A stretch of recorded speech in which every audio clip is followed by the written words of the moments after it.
¿Qué tal? ¿Cómo les va? Bienvenidos a Panorama Agropecuario y el saludo a todos los amigos de Argentina y de Latinoamérica que siguen semana a semana nuestra transmisión. En este programa vamos a hablar, entre otros temas, del girasol, una especie que está transitando por periodos vegetativos o principios reproductivos en el marco de una sequía muy importante que estamos sufriendo aquí en toda nuestra zona sudeste y principalmente hablando del partido de Balcarce y aledaños, con altas temperaturas que indudablemente impactan de manera negativa en los cultivos de verano. Vamos a hablar sobre este tema con el ingeniero agrónomo Facundo Quirós, profesional de la Unidad Integrada Balcarce.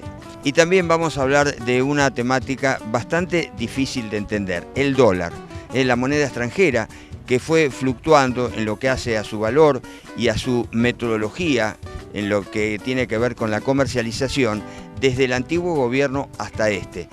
Sobre este tema conversamos con el licenciado Marcelo Oviedo, que es gerente de la firma Escorcielo y Galela de Balcarce. Algunos temas entonces para compartir en este programa y les recuerdo nuestras vías de comunicación.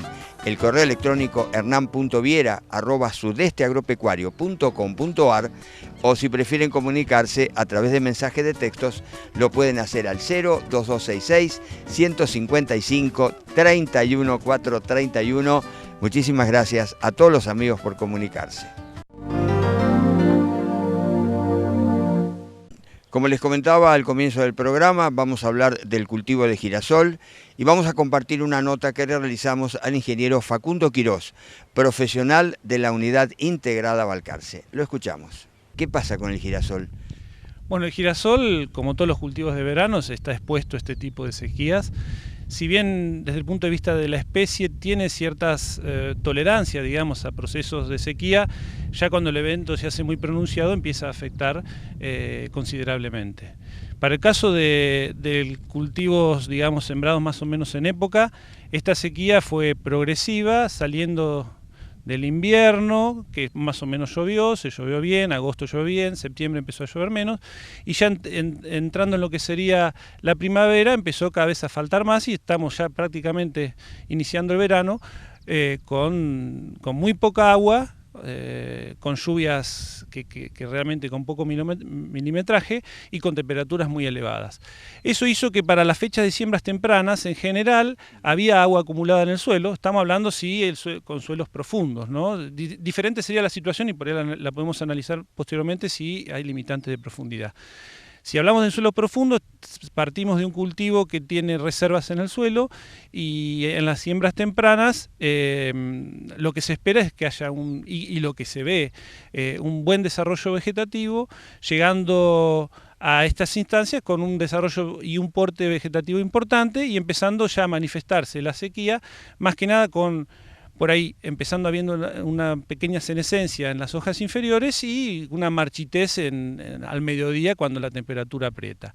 Eso básicamente lo que puede llegar a estar afectando no es tanto la intercepción de radiación, por ahí sí al mediodía, pero no tanto a nivel de, digamos, de grandes superficies y en la totalidad del día, sino lo que puede estar afectando en este momento que ya estamos entrando en los estadios vegetativos cercanos reproductivos, cercanos a floración, ya está afectando lo que sería el periodo crítico de determinación de rendimiento y básicamente el número de flores por unidad de superficie. Bueno, una situación diferente quizás sería aquellos cultivos que fueron sembrados más tarde, por ejemplo en noviembre, mediados de noviembre. Sí, los sembrados, yo diría fines de octubre hasta mediados de noviembre, lo que se ve, y es parecido a lo que tenemos acá en el fondo, son girasoles que ya fueron sembrados en una situación menos favorable, ya en un proceso no de falta de sequía, pero sí de no saturación, digamos. Esos cultivos en general avanzaron bien, definieron una buena cantidad de hojas, pero el porte y el tamaño de la hoja es diferente. Digamos que ese cultivo es como que se va preparando a una situación de déficit de agua y lo que hace es, al no generar una planta muy grande, con área foliar muy grande, de alguna manera conserva el agua. Y quizás llega a este momento con una cantidad de agua en el suelo acumulada mayor.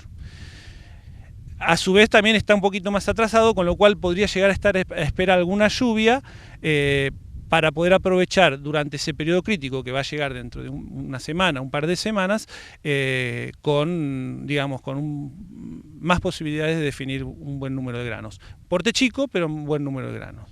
Bueno, así entonces siempre históricamente nuestra zona en estas semanas, en estos días siempre falta el agua. Pero claro, no se sabe si va a ocurrir en un año o en otro, sembrar en época o sembrar tarde, lo mismo ocurre con el maíz. Facundo, antes de llevarte la parte sanitaria de que ustedes están trabajando mucho, me gustaría que me hables 2 palabras respecto a la siembra de girasol de segunda o siembra tardía de girasol, algo que se fue dejando, pero ahora hay una coyuntura distinta, por lo menos un escenario diferente. Hoy el girasol vale mucho porque el gobierno le sacó las retenciones que eran muy altas. Y vos tenés algunas consultas, ¿no es cierto?, sí, de profesionales. Sí, digamos, eso como un proceso coyuntural. De todas formas ya había algo que ya no era coyuntural, que tiene que ver más que nada con las siembras tardías. Y eso más que nada se fue ajustando a las situaciones. Nosotros dentro de la red de evaluación de cultivares que llevamos a cabo con la evaluación de las distintas ofertas genéticas, lo que tenemos es la fecha óptima y lo tuvimos históricamente hace más de 30, 40 años. Y hace unos 10, 12 años incorporamos una fecha de fines de noviembre, principios de diciembre, que es la siembra sobre la que estamos ahora. Es una siembra tardía para nuestra zona y no es recomendable.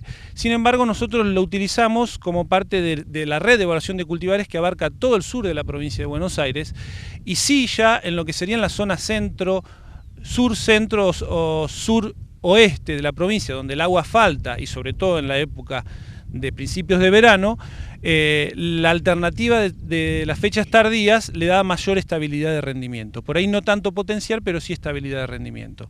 Porque un cultivo tardío está floreciendo en febrero, que es donde baja la demanda atmosférica, y son cultivos y generalmente también hay mayor oferta hídrica, y son cultivos que prosperan generando una mayor estabilidad de rendimiento. Sin embargo, este año ha habido coyunturalmente más cantidad de preguntas en cuanto a lo que son los girasoles tardíos, sobre todo después de las medidas que acabas de decir, del tema de las retenciones, y girasoles de segunda. Y en ese sentido tenemos algunos resultados. La gente de Barro ha trabajado mucho, Fernando Ross, y nosotros el año pasado hicimos una red de evaluación de cultivares, teniendo resultados realmente promisorios, con rendimientos que promedios, por ejemplo, para nuestro ambiente, sembrado el 6 de enero, 2.300 kilos, para el promedio de los híbridos comerciales, con picos de hasta 2.700.